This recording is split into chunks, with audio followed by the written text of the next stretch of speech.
Une fois le pathogène libéré dans l'air, celui-ci s'en est allé. Il a détruit toute forme de vie organique sur la surface de Planète 4, avant de muter lui-même et de se transformer en spore très infectieuse. Cependant, le pathogène s'est attaqué à un monde bien plus microscopique, que l'équipage du Covenant a eu la chance de ne pas croiser. Du moins, nous ne pouvons pas savoir s'ils y ont été infectés durant leur exploration. Aucun nom ne leur a été attribué. Nous en avons seulement découvert 3 types différents, évoluant dans 3 types d'environnements. Certains ont été prélevés dans un champ de maïs, pas loin des restes de la navette de transport retrouvée sur place. Il est fort probable que l'équipage ait été en contact avec ce type de spécimen. Leurs traces dans les champs de maïs sont facilement détectables. Un autre a été retrouvé quelques mètres près des débris de la navette, au bord du lac. Et un dernier en pleine forêt dans l'humidité.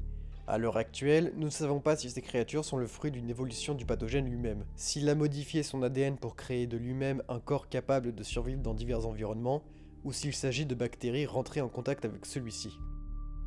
Il est évident que le pathogène ne cessera de nous surprendre, sa puissance de mutation semble être infinie. Nous n'avons retrouvé que très peu d'échantillons de ces créatures et nous n'avons pas assez de données sur elles. À quel point sont-elles dangereuses? Peuvent-elles et comment font-elles pour se reproduire? Quelles sont leurs résistances? Et sont-elles exploitables dans la médecine?